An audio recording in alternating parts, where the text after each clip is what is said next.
નમસ્કાર ગુજરાત.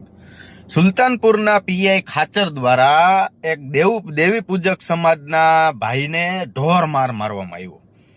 વાક ખાલી એટલો હતો કે ભાઈ એક બળાત્કારના કેસમાં જે બળાત્કારનો કેસનો આરોપી છે રાહુલ વિનોદભાઈ ભાલાળા અને હાર્દિક ઉર્ફે ધમાભાઈ જયંતિભાઈ ચાવડા, આમની ફરિયાદ હતી બળાત્કારની. અને આવડાની કદાચ વાડીએ ભાગીને છોકરી લઈ ગયા હોય, રોકાણા હોય ને એવી રીતના તરીકે આ ભાઈને પંચમાં બોલાવ્યા હતા.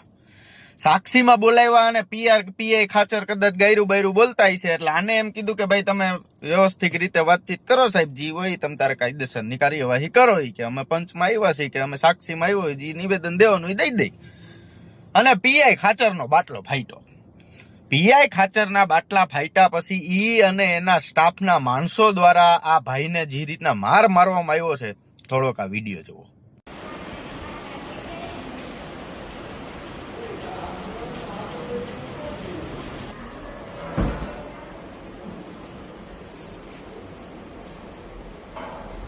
કોને માર્યું બોલો?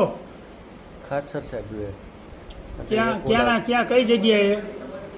આપણે ઓલું કમરિયાની આગળ ઓલું કેશવાળાની ભાટિયા ત્યાં માર્યા? ત્યાં પછી પોલીસ સ્ટેશને લઈને એની ઓફિસની અંદર લઈને. કયું? Sultanpur police station? સુલતાનપુર. કોણ કોણ મારવામાં હતું? મારવામાં એ ખાચર સાહેબ ને કોલાભાઈ કેવા એના કંઈક નામ સારું છે. શું કામ માર્યા તમને? મેં એટલું બોલ્યું કે સાહેબ તમે ગેરવર્તન કરોમાં, ગેરશબ્દ બોલોમાં તમારે કાયદેસર થાય એ કાર્યવાહી કરો તમે. જી. એમ હું કહેતો હતો તો મને કે મને ગેરશબ્દ બોલવા માંડ્યા. મેં કીધું